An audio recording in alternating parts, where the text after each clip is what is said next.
My younger son, a pilot, called me. "Mom, something strange is happening."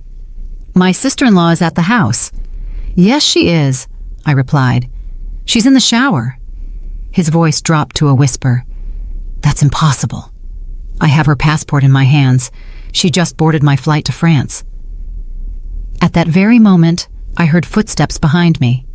"I'm glad you're home." If you're watching this video, please like, subscribe to the channel, and tell me in the comments where you're watching my story of revenge from. I want to know how far it has reached. This morning, just like any other, I was rushing to do the dishes after breakfast. My older son, Stephen, had left for work early, leaving the house quiet. His son, my grandson Matthew, that clever little rascal of 7, had already been picked up by the school bus, and Araceli, my daughter-in-law, Stephen's wife, had just gone upstairs. Her soft voice floated down to me. "Mom, I'm going to take a quick shower, okay?" I nodded, smiling. I had barely put away the last plate when the landline rang. I dried my hands on my apron and hurried to answer. The cheerful, youthful voice of my younger son, Ivan, filled the line. "Mom, I just wanted to say hi. I had some free time during a layover at the airport." Hearing his voice felt like a warm hug. Ivan is my pride and joy, a young co-pilot who's always on the move, living out the childhood dream he had of conquering the skies. I smiled and asked him a few questions about his flight, about how he was doing.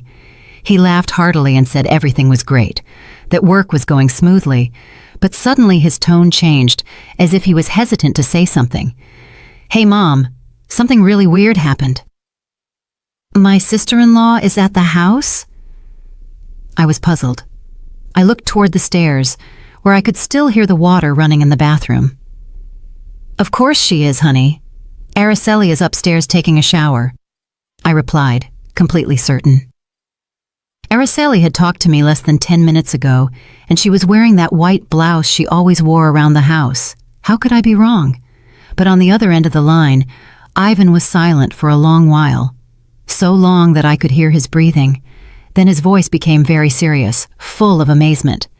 "Mom, that's impossible because I have her passport right here in my hand. She just got on my flight headed for France." I laughed, thinking he must have been mistaken. "Oh, honey, you must have seen wrong. I just saw Araceli. She even told me she was going to take a shower."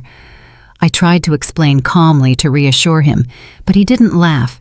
He didn't answer me like he always did. He told me in a slow voice, as if he was trying to put the story in order in his head, that after all the passengers had boarded, he ran out to look for some papers he'd forgotten and accidentally found a passport lying near the boarding gate. At first, he thought about giving it to the airport staff, but when he opened it to see who it belonged to, he froze. The photo was of Araceli. Her name was right there, clear as day. There was no way to get it wrong. My heart began to beat faster, but I tried to stay calm. "Are you sure, Ivan?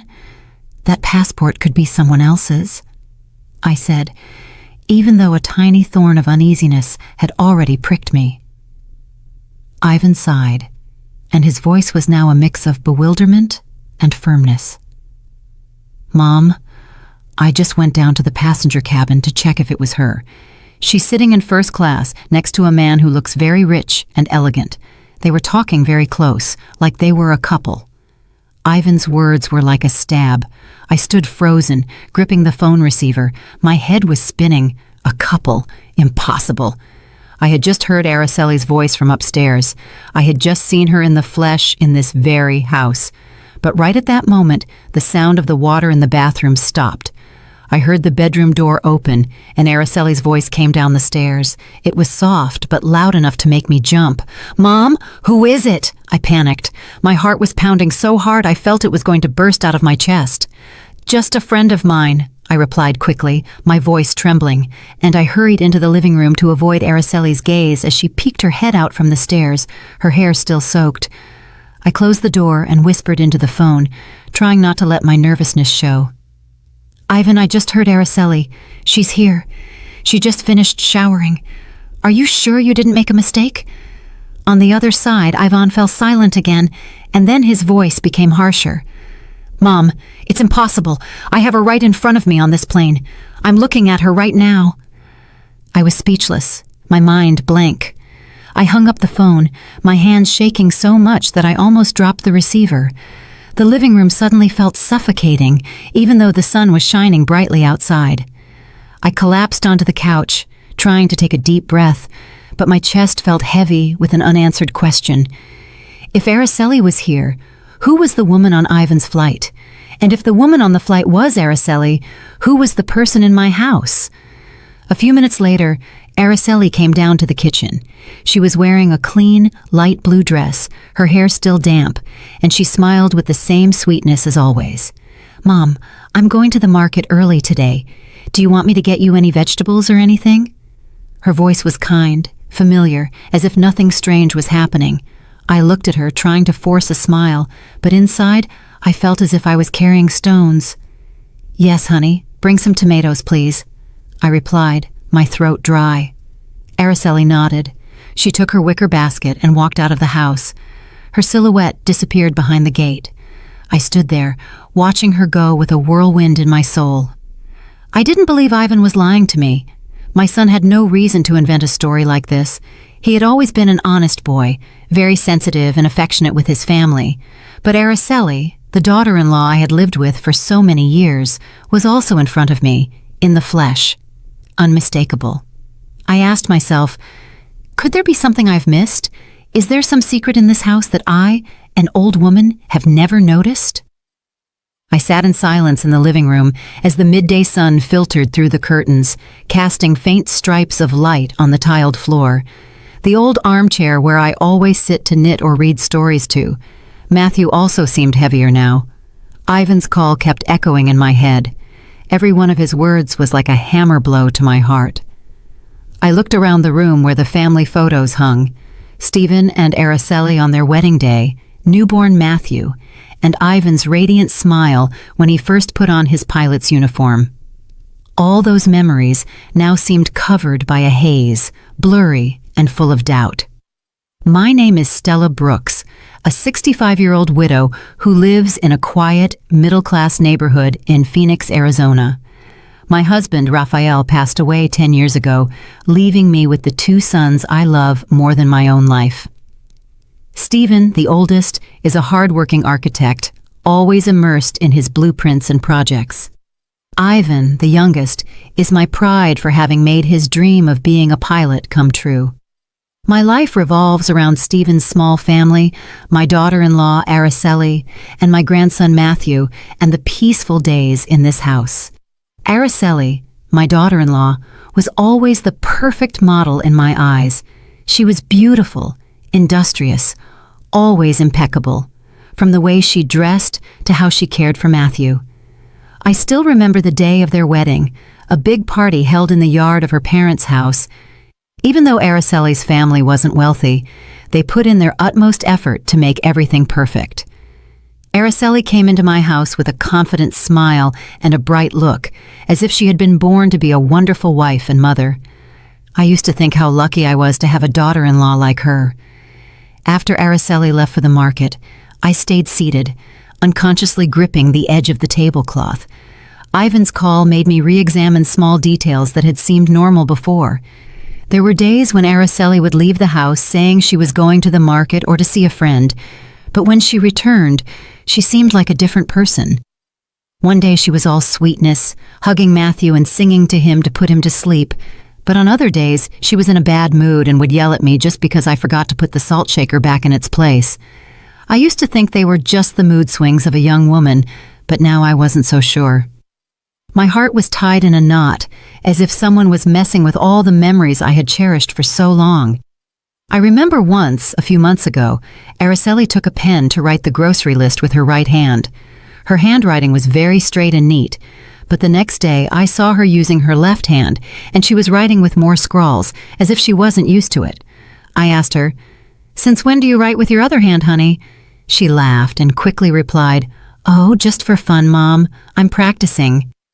I nodded without giving it more thought, but now that detail had become a sharp piece in my mind. I was lost in my thoughts when I heard the door open. Matthew ran in, his backpack bouncing on his back. He hugged me tightly, saying in his little chirping voice, "Grandma, the teacher complimented me today because I drew so well." I stroked his head, trying to smile, but I still felt a weight in my chest. Matthew sat down and pulled out his notebook to show me. "Grandma, look, yesterday my mom helped me with my homework with her right hand, and her writing was so pretty, but today she wrote with her left, and it came out uglier." The boy pointed to 2 pages in the notebook, one with well-formed letters and the other with crooked ones. I looked at the handwriting, and my heart sank. "Your mom must have been busy today. She was probably tired, that's why she wrote like that," I said, trying to hide my confusion. But Matthew looked up with his innocent eyes. "Grandma, my mom is so weird. Some days she hugs me really, really tight, but other days she doesn't even look at me." My grandson's words were another stab. I hugged him, trying to comfort him, but in my head everything was starting to get tangled up. Just then, the doorbell rang. I got up, opened the door, and saw Mrs. Collins, my good neighbor, standing there with the plate that Araceli had taken to her the day before. She smiled with her usual kind smile, but there was curiosity in her eyes. "Stella, your daughter-in-law is so nice, but yesterday I noticed she gave me the plate with her left hand, and you told me she's a righty, right? That's strange. Or maybe she uses both hands." I forced a smile and replied, "Maybe so, Helen. Do you want to come in for some tea?" She nodded and came in, but her comment was like a thorn stuck in me. It wasn't just me, even the neighbors had noticed the difference. I served her tea and we talked about this and that, but as soon as she left, I sank onto the couch with my hand on my chest. I felt frozen, as if the world was falling down on me. That afternoon, I went out into the garden with the watering can, trying to let the water fall gently on the daisies I had cared for years. The sun was starting to set. The shadows of the trees stretched across the yard, but my soul could not find peace.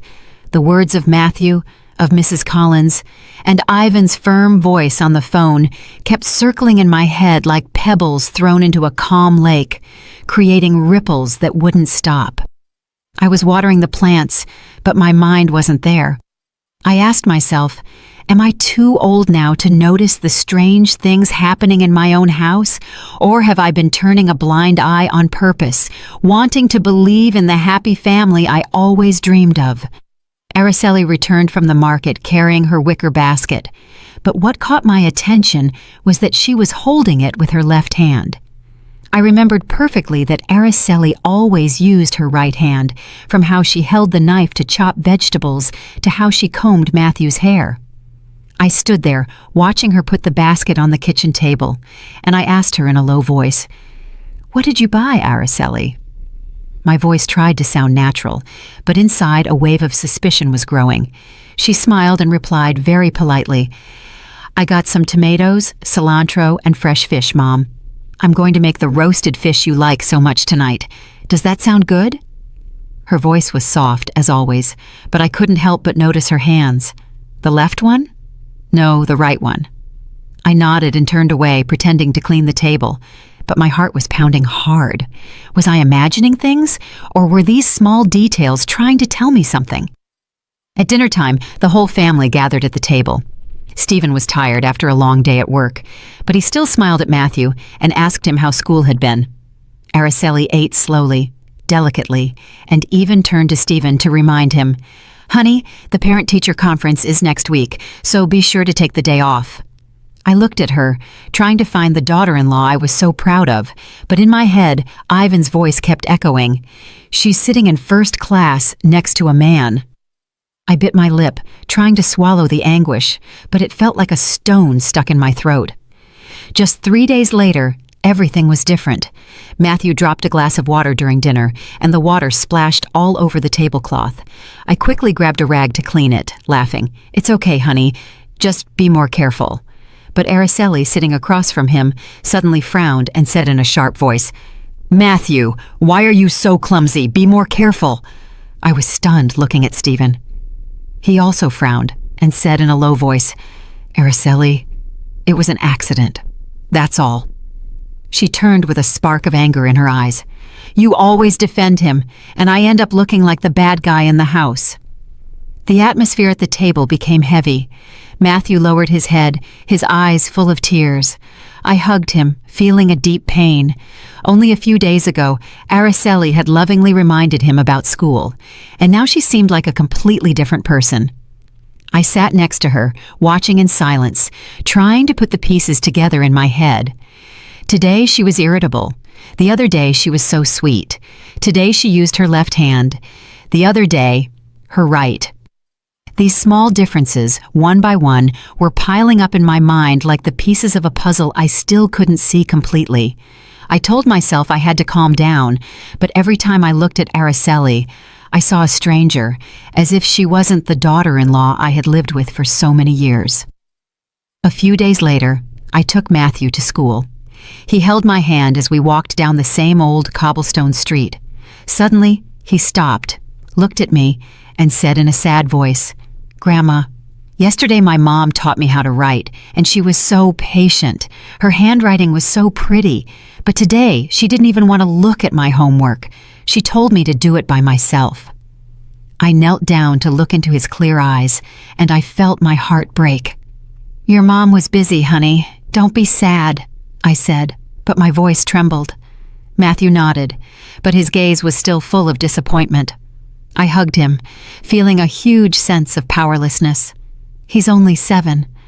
How was he supposed to understand something that I myself couldn't figure out? That night, we sat down to dinner again. Suddenly, Araceli took a small notebook out of her bag and started writing something with her left hand. Stephen, who was serving himself food, laughed suddenly. "Hey, since when do you write with your left hand? It looks so strange." Araceli stopped dead, with a forced smile on her lips.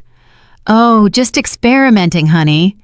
She quickly put the notebook away in her bag, but I noticed a flash of panic in her eyes. Stephen shook his head and didn't say anything else, but I knew he had also noticed something strange. I stayed seated there, gripping my spoon, trying to keep a straight face, but inside, the doubts were growing like a slow fire. One morning, I took an empty spice jar and crossed the same old cobblestone street to go to Mrs. Collins' house. Araceli had borrowed it a few weeks ago, saying it was for making the chili she liked so much. I knocked on the door, and Mrs. Collins opened it with her usual kind smile. "Stella, come in. Let me make you some coffee," she said, a rag still in her hand. I gave her the jar, thinking of thanking her and leaving, but she pulled me to sit in a wooden chair in her kitchen. The atmosphere was warm. It smelled of roasted coffee, but I couldn't relax. Mrs. Collins looked at me with eyes full of doubt and lowered her voice. "Stella, please don't get mad at what I'm about to say. Has your daughter-in-law's personality changed? One day she greets me so happily and even asks about my kids, but yesterday she passed by here. I waved at her and she didn't even acknowledge me, as if she didn't know me." Mrs. Collins's words were another stone in the troubled lake of my heart. I forced a smile and replied, "She must have been in a hurry, Helen. You know how young people are these days." But inside, I was a mess. I knew Mrs. Collins wasn't just talking to talk. She's a very sensitive person who always pays attention to details. If even she noticed how strange Araceli was, then my suspicions weren't just my imagination anymore. I stayed for a little while longer, took a sip of the now cold coffee, and said goodbye, my heart heavy. On my way back, I passed by Mr. Johnson's bakery, where I always bought sweetbread for Matthew. Mr. Johnson was at the counter, and when he saw me, he smiled. "Mrs. Brooks, what can I get for the little champ today?" I asked for some pastries, and he suddenly asked, "You're Stephen's mom, right? His wife came in the other day. So nice. She even told me how delicious my bread was. But this morning she came back with a scowl on her face. She bought the bread and didn't even say thank you. She just left." I froze, gripping the handle of my purse. "She must have been tired, Joe," I replied, my voice trembling. I thanked him quickly and left. Mr. Johnson's words were another knife, cutting deeper into the doubts that were growing inside me. When I got home, I made myself some tea and sat on the porch. The wind blew softly, carrying the scent of the daisies from the garden.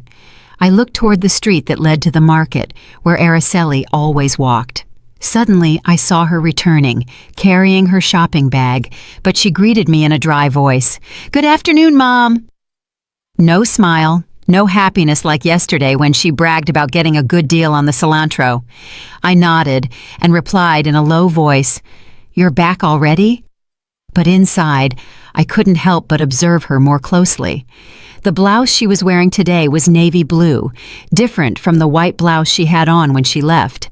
I tried to ask her in a soft voice, "Why did you change your blouse?" Araceli paused for a second and then quickly replied, "Oh, I got a stain on it and had to change." She smiled halfway and hurried into the kitchen.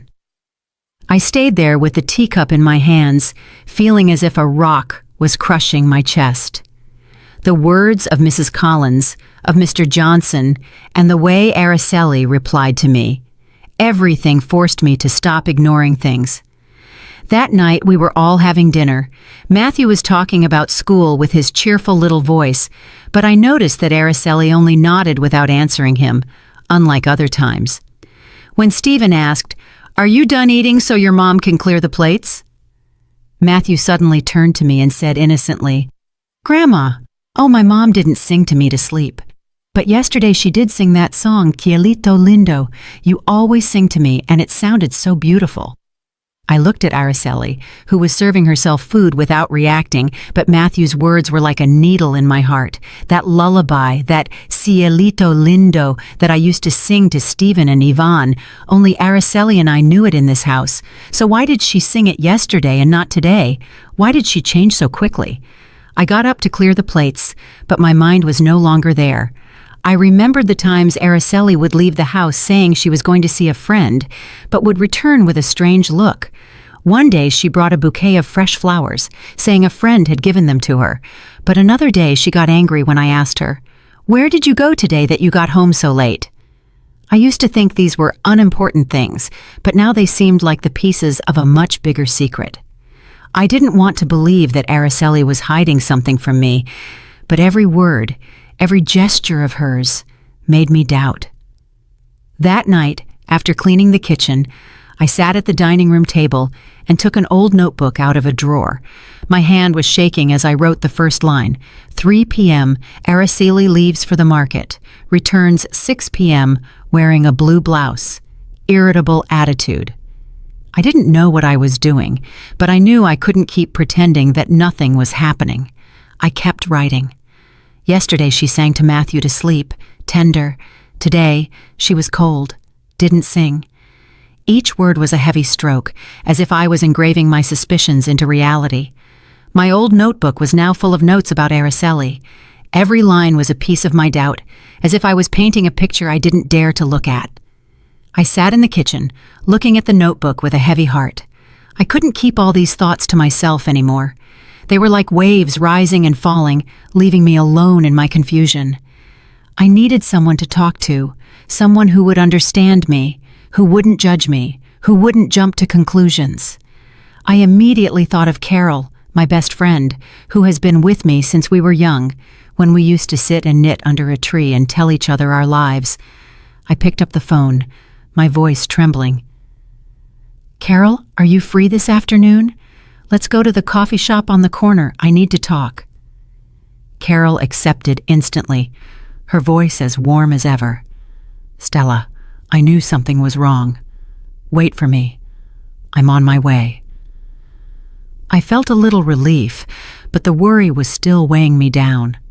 I put on my old shawl and left the house for the small coffee shop on the corner, where Carol and I had shared so many joys and sorrows. The place was the same, with its dark wooden tables and that delicious smell of freshly roasted coffee. I chose a table in a corner where the light was dim so no one would hear our conversation. I sat there, hugging the hot coffee cup, but with my soul cold. I wondered how I was going to tell her about all these suspicions. How was I going to dare to admit that I was doubting my own daughter-in-law? Carol arrived wearing a light sweater and carrying a bag of fresh vegetables. She sat down and looked me straight in the eyes with that sharp but affectionate gaze. Stella, just looking at your face, I know something big is wrong. Come on, let it out. What's got you so worried? I took a deep breath, trying not to let my voice break, but every word got stuck in my throat. I told her everything in a summary.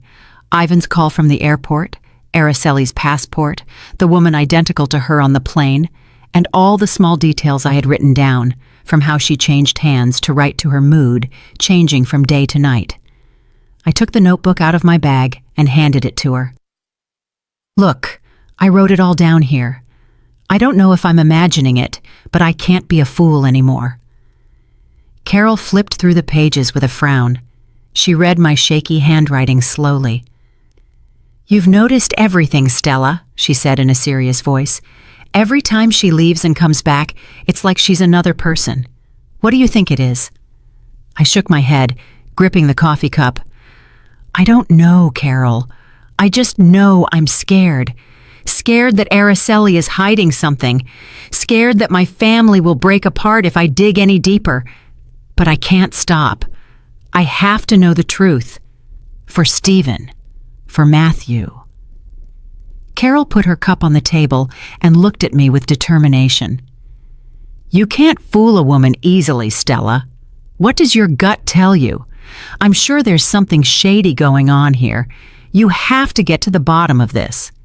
I hesitated, and my voice became a whisper. But what if I'm misjudging her? What if I hurt Stephen? Carol interrupted me firmly. Trust your gut. If you don't find out the truth, you'll always live with the doubt, and you won't be able to protect Matthew or Stephen. Just then, Mrs. Jenkins, the lady who sells vegetables at the market and whom I know, came into the coffee shop. She recognized me and smiled. Mrs. Brooks, what a coincidence. Last week I saw your daughter-in-law at the market. She was so kind. She even bought an extra bunch of cilantro to cook with. But this morning, she came by again looking so serious. She didn't even say hello. She bought her vegetables and left. Is something wrong with your daughter-in-law? I forced a smile and replied, She must be tired, Marie. But inside, I felt like I was drowning. Another person who noticed how strange Araceli was. I thanked Mrs. Jenkins, watched her leave, and turned back to Carol, panic reflected in my eyes. Carol took my hand and her voice softened. See, Stella, it's not just you. Even the neighbors notice. Don't lie to yourself anymore. Keep writing everything down, and if you have to, you're going to have to follow her, not to hurt her, but to protect your family. I nodded, but my heart sank. I knew Carol was right, but the idea of following my own daughter-in-law made me feel as if I was betraying my family. I had spent my whole life taking care of this home, and now I had to do something I never imagined, investigate one of my own. That afternoon, I returned home, my head still a mess. Araceli left the house carrying her familiar red basket. Mom, I'm going to the market for a bit, she said in a soft voice. I nodded, but as soon as she disappeared behind the gate, I opened my notebook and wrote, 3 p.m. Araceli leaves for the market, carrying a red basket, normal attitude. I stayed there, watching the clock, counting every minute. At 6, Araceli returned. But the basket she was holding in her hand was now blue. I was surprised and asked her, Did you switch baskets? She smiled and quickly replied, Yes, the other one broke, and a friend lent me this one. I nodded, but my hands were shaking as I added to the notebook. Returned 6 p.m., carrying a blue basket, voice a little rushed. My notes were piling up. Each line was one step closer to the truth, but also one step away from the image of the old mother who only knows how to love and trust. On the weekend, Stephen left for overtime work early, and Matthew was at a school activity, leaving the house quiet, just for Araceli and me. I was cleaning the dining room table, trying to keep myself busy to ward off the doubts that were eating at me. But then Araceli came down from her room in a pale yellow floral dress, looking as fresh as she did in her first days of marriage. Mom, I'm going to the market for a bit, she said in a soft voice. She took her usual wicker basket and left. I nodded, smiling, but inside a voice insisted, Follow her, Stella. Go find the truth. I didn't think twice. I took my old shawl, put it over my head to cover my face a little, and left the house in silence, keeping a safe distance behind Araceli. The sun was hot, sweat was soaking my back, but I didn't care. I just wanted to know where she was really going, what she was doing. Araceli walked quickly down the cobblestone street that led to the market, but suddenly, instead of turning right as always, she turned left into an alley behind a working-class neighborhood. The houses were old, crammed against each other, with peeling paint and rusty tin roofs. I slowed down, my heart pounding, trying to hide behind some bicycles parked on the sidewalk. Araceli didn't look back. She kept walking. She went into an even narrower alley where the sunlight barely reached. I hid behind a mechanic's shop where a man was concentrating on tightening nuts. I saw Araceli stop in front of an old wooden door, knock softly, and then go in and disappear. I stood there, my breathing ragged, my head spinning. What was my daughter-in-law doing there? This wasn't the market or any of the friends' houses she had mentioned. I wanted to walk over, knock on the door, and ask her directly, but my feet seemed to be nailed to the ground. I was afraid of the truth, afraid that what I was about to discover would break everything. In the end, I turned around and went back home full of questions, each step heavier than the last. I had barely pushed the gate open when I froze. Araceli was standing in the kitchen, chopping vegetables with a white blouse on, completely different from the floral dress she had left in. She was frowning and looked at me with cold, sharp eyes. "Where did you go, Mom, that you're just getting back?" I stood frozen, my mouth dry, unable to say a word. Only a few minutes ago, I had seen her go into that alley in a yellow dress. How could she have gotten back so quickly? And this blouse? I stammered. I just went for a walk, that's all. Araceli nodded without saying anything else, but her gaze sent a shiver down my spine. I went up to my room, pretending to look for something, but in reality, it was to escape that look, to calm my heart that was pounding wildly in my chest. That night, I was sitting knitting when Matthew ran into my room, his cheeks red from playing in the yard.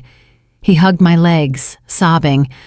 "Grandma, my mom yelled at me just because I dropped a pencil. Not like yesterday. Yesterday she was so nice, she even hugged me." I took Matthew in my arms, stroked his head, but inside, I felt like I was burning. "Your mom was tired, honey." "Don't be sad," I said, but my voice trembled. Matthew hid his face in my shoulder and whispered, "Grandma, I want the mom from yesterday." I hugged him tighter, tears about to fall. My grandson's words were like a knife, engraving my suspicions even deeper. That night, I couldn't sleep. I lay in bed with my eyes wide open, staring at the ceiling. The images repeated over and over in my head. Araceli, in the floral dress, going into the alley. Araceli, in the white blouse, standing in the kitchen. And Ivan's voice, "She's on my flight." I took the notebook out of the drawer and wrote a sentence. I didn't even dare to believe myself. Maybe they are not the same person.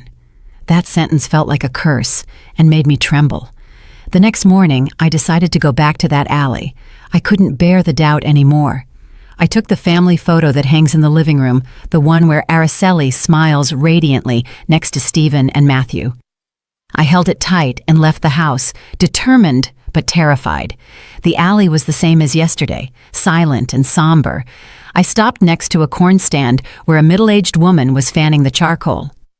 I showed her the photo and asked, "Excuse me, have you seen this young woman around here?" The woman looked at it closely and then pointed. "Oh yes, of course. She comes and goes often from the house at number 14, that one over there." I thanked her, my heart pounding in my throat, and walked straight to that house. The house at number 14 appeared in front of me, with stained walls, a peeling wooden door, and a pot with a wilted daisy on the window frame. I stood there, my hands trembling, feeling that the whole world was holding its breath with me. I knocked on the door, and each knock sounded like a hammer blow to my chest. The door opened, and I was speechless. In front of me was a woman identical to Araceli, from her face, to her body, to her long black hair. The only difference was her frightened look and her hands that were shaking as she held a rag. I stammered, my voice breaking. "Araceli?" The young woman started, gripped the rag tightly, and tried to slam the door shut. But just then, another voice was heard from inside, a soft but firm voice. "Isadora, don't hide anymore. You know this is wrong, too." I looked up and saw a young woman come out of a corner of the room, standing right behind the woman who looked just like Araceli. She was thin, with her hair in a bun, and had an intelligent but kind look. She looked at me and smiled slightly. "My name is Lucy Miller, Isadora's roommate, Mrs. Brooks. Please come in. It's time you knew the truth." I took a deep breath, trying to keep my legs from trembling, and went into that small, tin-roofed house. The walls were stained, the concrete floor was cracked, and a faint smell of disinfectant hung in the air. In a corner, an old man coughed weakly, lying on an old cot covered with a frayed blanket. I felt the space crushing me, but I still walked and sat down in the wooden chair that Lucy pointed to. The woman identical to Araceli lowered her face, and her voice was barely a whisper. "I'm sorry. I'm not Araceli. My name is Isadora." I looked at her, my mind a whirlwind, unable to say anything. Isadora. The name was strange, but the face was too familiar. I clasped my hands, trying to keep my voice firm. "You explain to me why you look so much like my daughter-in-law, and why you show up at my house." Isadora looked up, her eyes full of guilt, but she didn't answer immediately. Instead, Lucy sat down next to her, poured a glass of water from an old plastic jug, and began to speak. "Isadora is very poor, Mrs. Brooks," Lucy said in a calm, clear voice. "Her adopted parents are very ill, especially the gentleman lying down there. A few years ago, Isadora met Araceli by chance at a market. They looked like two peas in a pod, and Araceli took advantage of that. She proposed that Isadora pretend to be her, that she replace her for a few hours whenever she needed to. Isadora didn't want to, but Araceli paid her very well, and her family needed the money for medicine." I looked at Isadora and saw that her head was bowed, gripping the rag so tightly that her knuckles turned white. "Replace her for what?" I pressed, my voice full of disbelief. "Why would Araceli need someone to pretend to be her?" Isadora looked up, her voice trembling. "I don't know everything, ma'am. She would just tell me, you just stay in the house for a few hours, do some things like go to the market, take care of the boy, and then she would give me money, a lot of money, enough to buy my parents' medicine. I didn't dare to ask for more." She lowered her head, and tears began to roll down her cheeks. I looked at her, my chest feeling tight. Every strange detail from the last few months suddenly made sense. The change of hands for writing, the personality that was sometimes sweet and sometimes sour, the voice that was sometimes gentle and sometimes cold. Everything fit now, like the last pieces of a puzzle I had refused to see. Lucy continued with a sharper look. "I don't know if this helps, but once I saw Araceli with a very elegant man. His name is Charles Thompson. I heard the name when they were talking at a coffee shop. They were calling each other honey very affectionately. At that moment, Isadora was waiting outside in the car, not understanding anything. The name Charles Thompson was like a knife in my heart. I remembered Ivan's words. She's sitting in first class next to a rich man. The small room seemed to spin around me. I tried to stay calm, but my hands were shaking so much that I knocked over the glass of water. Lucy rushed to clean it up, but I just shook my head.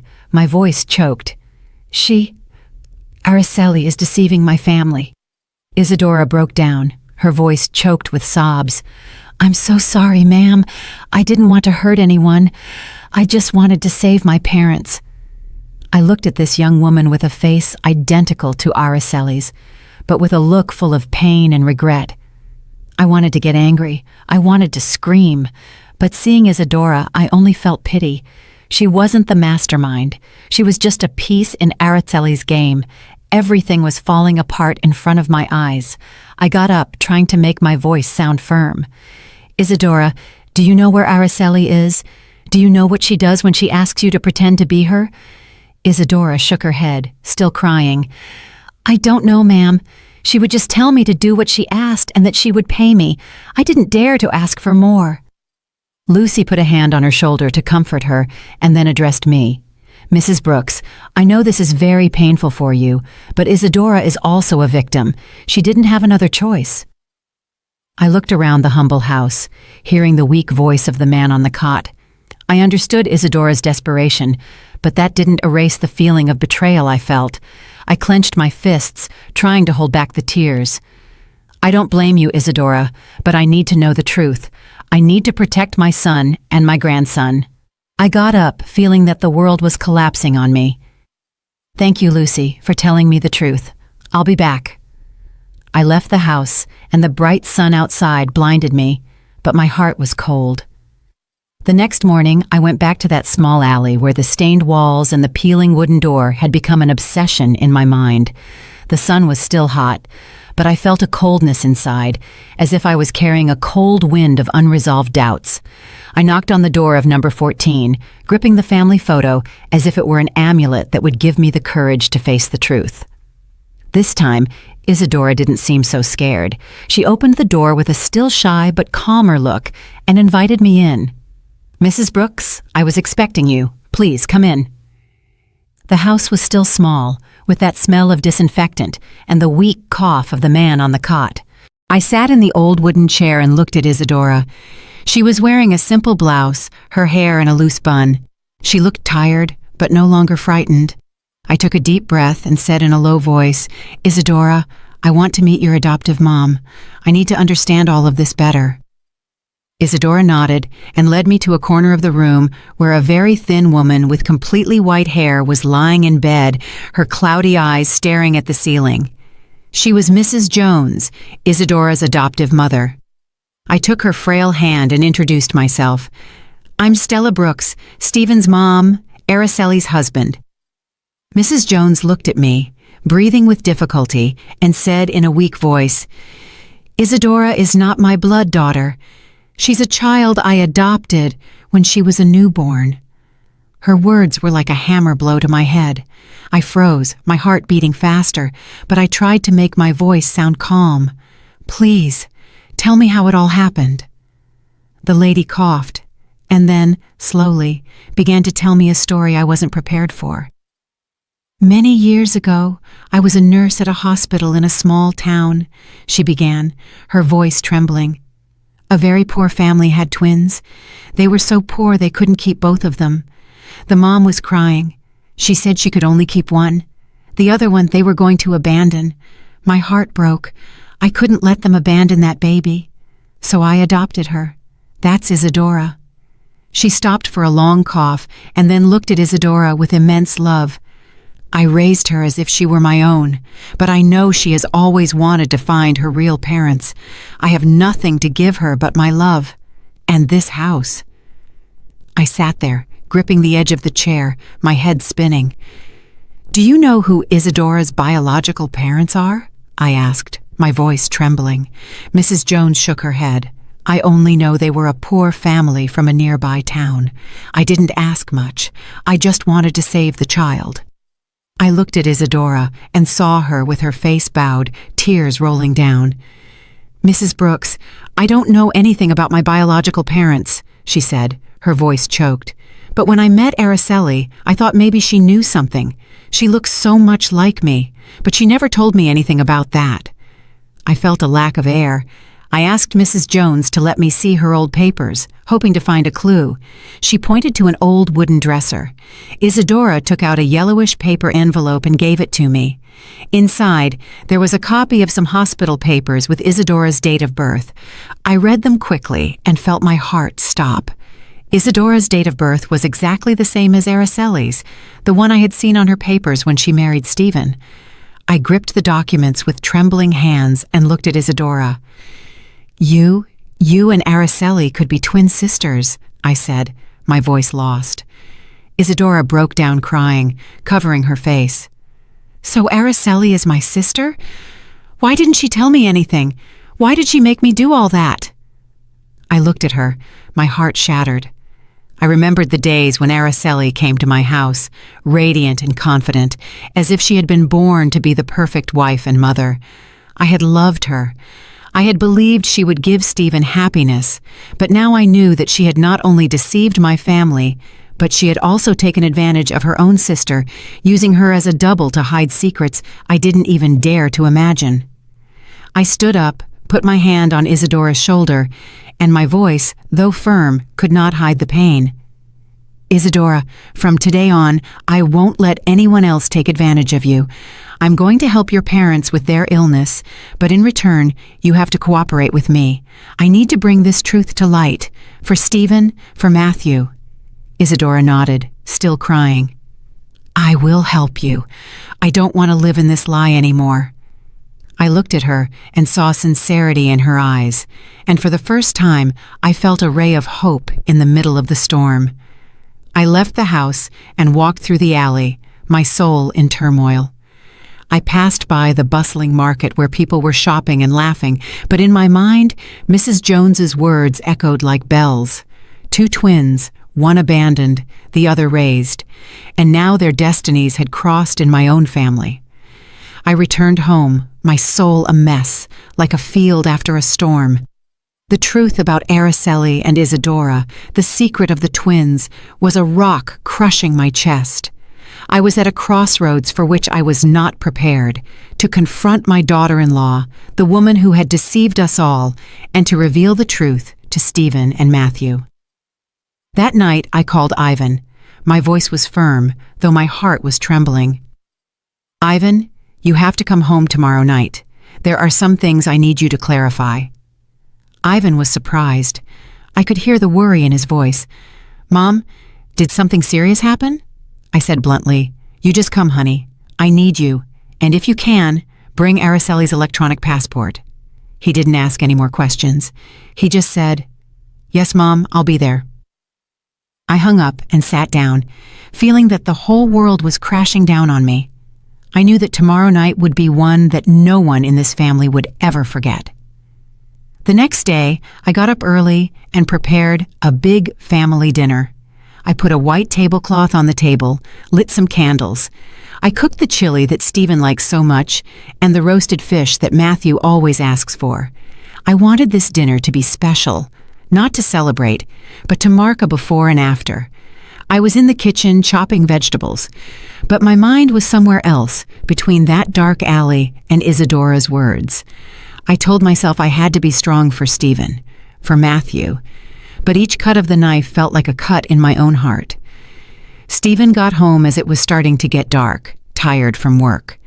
Seeing the table set, he was surprised. What are we celebrating? Why did you make so much food, Mom? I smiled, trying to seem calm. I just wanted all of us to have a nice dinner. Sit down, honey. Araceli came in with her light blue dress, a soft smile, but a bit of nervousness in her eyes. Matthew ran to hug my legs. Grandma, the fish smells so good.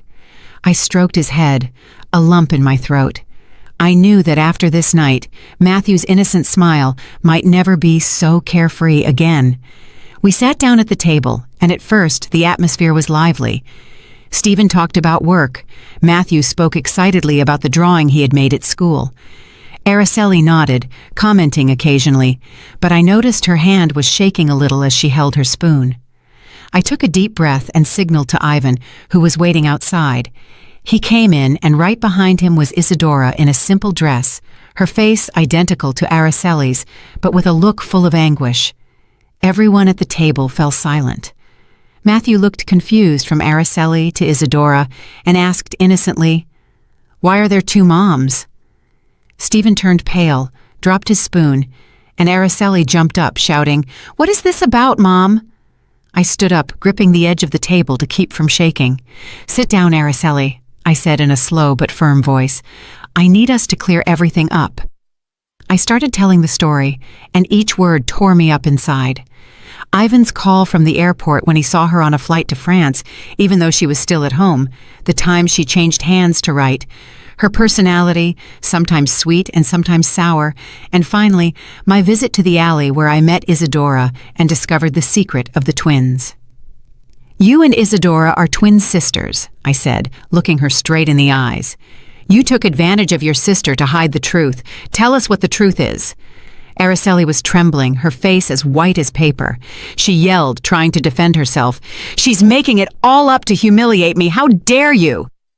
But Yvonne walked over and put a stack of papers on the table with a thud. This is a copy of your electronic passport with the entry and exit stamp from France, he said in a hard voice. You can't be at home and flying to France at the same time. Araceli looked at the papers, her lips tight, unable to say anything. Matthew, sitting next to her, suddenly chimed in with an innocent but pained voice. It's true, Grandma. Some days my mom is an angel and other days she's really mean. I don't like the mean mom. My grandson's words were like a stab, and I had to hold back from crying. The air in the room felt so heavy it was hard to breathe. I nodded and signaled to Lucy, who had just come in through the back door. She stood there with her sharp gaze and told everyone, I saw Araceli with Charles Thompson. They were calling each other honey, and it was she who hired Isadora to pretend to be her and deceive the family. Stephen turned to his wife, his voice choked. Is it true, Araceli? Tell me. Is it true? Araceli bit her lip in silence for a long moment and then suddenly yelled, her voice full of fury. Yes, it's true. I have a lover. I'm sick of this poor life. I'm sick of being the daughter-in-law in this house. Charles gives me a life 100 times better. And you, Stephen, you're good for nothing. Her words were like a bomb that exploded in the room. Stephen froze, clenching his fists so hard they turned white. Matthew broke down crying and ran to hug me, his voice trembling. Grandma, what did my mom say? I hugged him tightly, and tears rolled down my cheeks. I looked at Araceli with a broken heart. She was standing there with a cold look, without a shred of remorse. Stephen got up, his voice shaking. Araceli, do you really think that? She turned and left without answering. Isadora, who had been silent on the side, suddenly spoke in a low but clear voice. Sister, you didn't have to hurt them like that. I just wanted to help you, but I didn't know you would go this far. Araceli glared at her, but didn't say anything. She just turned around and left. The door slammed shut, leaving the room in a painful silence. After that night of confrontation, the air in my house felt like it had been robbed of life. The living room that used to be filled with Matthew's laughter and Stephen's talks was now in a silence that suffocated. I had lived my whole life for my family, but now I felt like someone who had just survived a hurricane, standing in the middle of the rubble of the home I had cared for so much. Araceli left after shouting those bitter words, leaving Stephen with an empty look and Matthew with innocent tears. I knew everything had changed forever. A week later, Stephen and Araceli went to the courthouse for the divorce. I didn't go, but Stephen told me about it afterward, his voice dry, as if he had lost his soul. Mom, she didn't look at me or Matthew. She signed the papers and left with that man, as if we had never existed.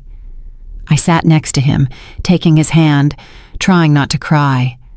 Araceli didn't ask for custody of Matthew, as if the boy had just been part of a play she had gotten tired of.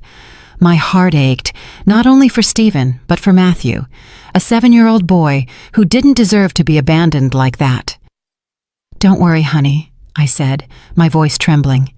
I'll always be here, and Matthew will never be without love. But inside, I knew this wound would take a long time to heal. Stephen fell apart. He became quiet, spoke little. He just buried himself in his work or sat watching Matthew play in the yard. I looked at my son and saw in his eyes the same sadness that my husband, Raphael, had in his last days when he knew he couldn't stay with us anymore. I wanted to hug him, to tell him everything would be okay, but I didn't know where to start. Fortunately, Isadora appeared, silent as a small light in the darkness. She came to the house every day. She brought containers of warm food, sat down to play with Matthew, and wiped away his tears when he asked, Auntie, where did my mom really go? I looked at Isadora, saw that face identical to Araceli's, but with a completely different heart. She was sweet, patient, and always found a way to make Matthew laugh. One afternoon, I saw Matthew run to hug Isadora with his cheerful little voice. "Mom, Isadora, teach me how to draw a little bird." I was surprised, my heart tight. The boy was calling her mom with a carefree smile I hadn't seen in a long time. Isadora laughed and stroked his head. "Of course, my love, but you have to draw it very pretty so I can see it." I stood there, tears rolling down my cheeks. Matthew's innocent words were like medicine that soothed my pain. I knew that Isadora had not only replaced Araceli during those days of deception, but was becoming a part of our family with her own sincere heart. One night, while I was cleaning the kitchen, Stephen called me to the living room. He was standing there, holding a small ring with trembling hands. His look was a mix of nerves and determination. Isadora was by his side, her face flushed and her eyes shining. Stephen knelt, and his voice broke. "Isadora, I don't want to waste any more time. You brought light back to me and Matthew. Would you accept to be my wife and Matthew's mom?" Isadora broke down crying, looking at me as if seeking my approval. I walked over, took her hand, and nodded gently. "You deserve it, honey. You've been part of this family for a long time." She hugged me. Her tears soaked my shoulder, and I knew that was the moment my family was beginning to heal. Stephen and Isadora's wedding was soon after, something small but full of love. I was in the yard, looking at the red roses tied to the fence, listening to Matthew's laughter as he wore his little suit, being his dad's tiny best man. Ivan flew back from a work trip and stood next to his brother with a smile as radiant as the day he first put on his pilot's uniform. I sat in the front row, tears rolling down my cheeks. They weren't tears of loss, but of happiness. I looked at Isadora in her simple wedding dress, holding Stephen's hand, and I knew that my family had found a sincere heart. After losing a fraud, life after that went back to normal. Isadora maintained her simple life, taking care of Stephen and Matthew with all her love. She cooked warm meals, sang to Matthew to sleep with the same Cielito Lindo that I used to sing to my sons. Every night she sat next to Stephen, listening to him talk about his blueprints and projects with a look full of pride. Matthew no longer asked about his other mom. He just snuggled with Isadora, calling her mom with a radiant smile. I looked at my family and saw how the wounds were slowly closing. One late night I sat on the porch. The wind blew softly in the garden. Matthew's laughter could be heard from inside, mixed with Isadora's sweet voice. I peeked in and saw Stephen concentrating on his work while Isadora prepared a cup of tea for him, placing it beside him and giving him a soft kiss on his forehead. I smiled, feeling my heart finally at peace. I thought about the long road I had traveled from the first doubts, from Ivan's call to that dark alley where I discovered the truth. The truth had been cruel, but as my husband Raphael used to say, "The truth will set you free, Stella." And so it was. The truth set us free. It brought us Isadora and gave us a new beginning, much brighter and happier. The story you have just heard has been changed in names and places to protect the identity of the people involved. We are not telling this to judge, but with the hope that someone will listen and stop to reflect on how many mothers are suffering in silence inside their own homes. I truly wonder, if you were in my place, what would you do? Would you choose to be quiet to maintain peace, or would you dare to face everything to reclaim your voice? I want to know your opinion, because every story is like a candle that can light the way for someone else. God always blesses, and I am convinced that courage leads us to better days. Meanwhile, on the final screen, I am leaving you with two of the channel's most beloved stories. I am sure they will surprise you. Thank you for staying with me until this moment.